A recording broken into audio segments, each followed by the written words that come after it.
আসসালামু আলাইকুম সুপ্রিয় শিক্ষার্থী বন্ধুরা, তোমরা সবাই কেমন আছো? আশা করি আল্লাহর রহমতে তোমরা সবাই ভালো আছো, সুস্থ আছো।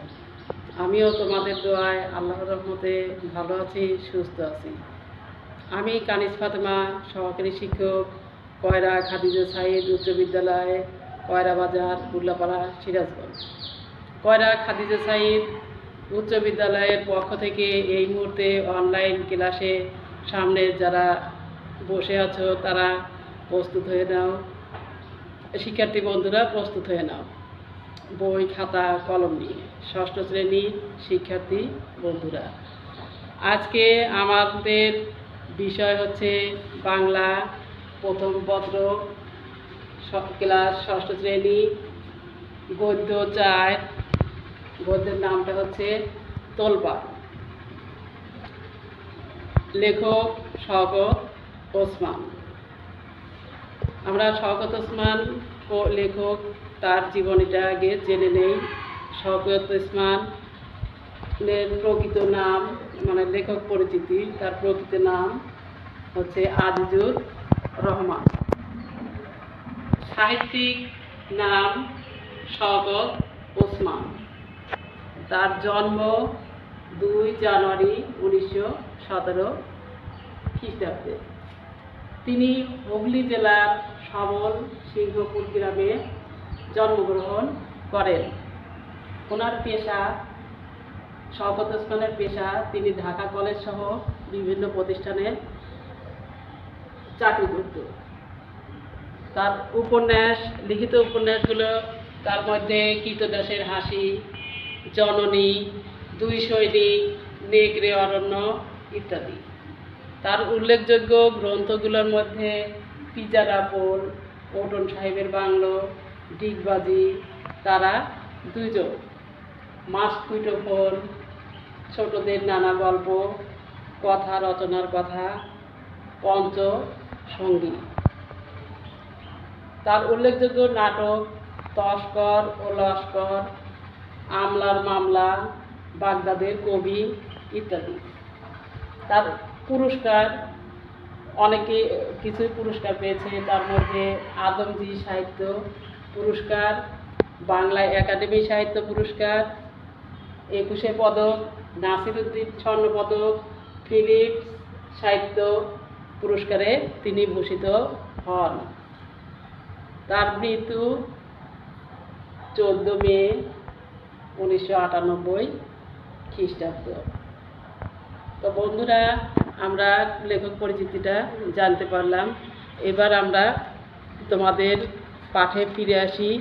আজকের পাঠ হচ্ছে গল্প, হচ্ছে তোলপাড়। তোলপাড় গল্প থেকে আলোচনা করব। তিনি লিখেছেন হচ্ছে শওকত ওসমান। আজকের পাঠের উদ্দেশ্যটা হচ্ছে শিক্ষার্থীদের মুক্তিযুদ্ধের চেতনায় উজ্জীবিত করা। তোলপাড় গল্পটি হচ্ছে একটি মুক্তিযুদ্ধের কাহিনী। মুক্তিযুদ্ধ আমাদের জীবনের একটি তাৎপর্যপূর্ণ ঘটনা। এই যুদ্ধে পাকিস্তানি হানাদার বাহিনীরা এদেশের মানুষের উপর অত্যাচার করে। সেই অত্যাচারের মাত্রা অনুধাবন করে বা দৃশ্যটা দেখে এই গল্পের কিশোর সাবু ও প্রতিরোধ করার সংকল্পবদ্ধ হয়। শওকত ওসমানের তোলপাড় গল্পে তাই ব্যক্ত করা হয়েছে। গ্রামের ছেলে সাবু বাড়ি থেকে বেরিয়ে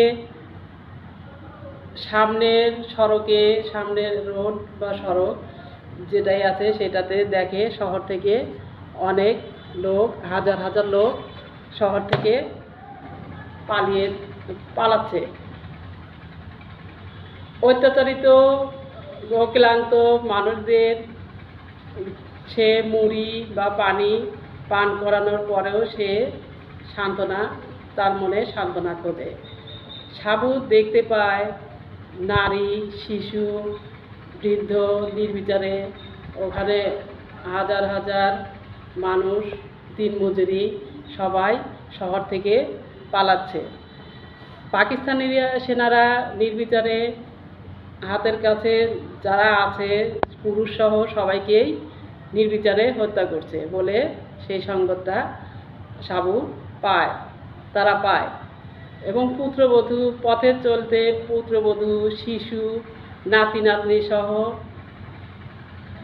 বয়স্ক এক ধার্মিক বৃদ্ধ আক্ষেপ করে বলেন, ইসলামের নামে পাকিস্তান গড়ে তুলে সেই পাকিস্তানি বাহিনীরা আজ আমার প্রত্যেক 3টা সন্তান ছিল, সেই সন্তানদের হত্যা করা হয়।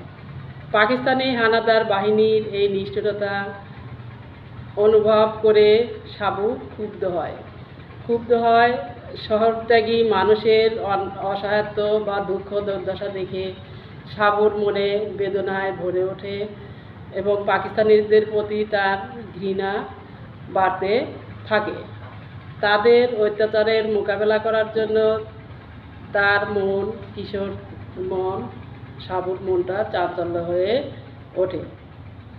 এই ছিল আজকে আমাদের তোলপাড় গল্পের পাঠের বিষয়বস্তুটা। প্রিয় শিক্ষার্থী বন্ধুরা, এরপরে আমরা ফিরে আসি শব্দার্থ। নিরুপায় শব্দের অর্থ হচ্ছে উপায় শূন্য। চাঙারি শব্দের অর্থ বাঁশের তৈরি ডালা। তোলপাড় শব্দের অর্থ হচ্ছে ভীষণ চাঞ্চল্য। করোনাকালীন সময়ে বন্ধুরা সবাই ভালো থেকো। বাড়ির কাজ।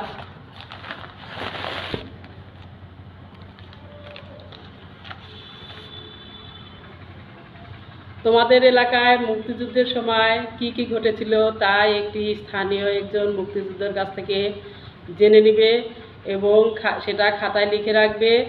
তার অভিজ্ঞতাগুলো সুন্দর করে সাজিয়ে একটি গল্প লেখার চেষ্টা করবে এবং গল্পটা লিখে তুমি তোমার অভিভাবকদের দেখাও। আর করোনাকালীন সময়ে তোমরা বা আশেপাশে যারা আছে সবাইকে বলবে বেশি বেশি করে যে কোনো সাবান দিয়ে 20 সেকেন্ড হাত ধুবে। আল্লাহ হাফেজ।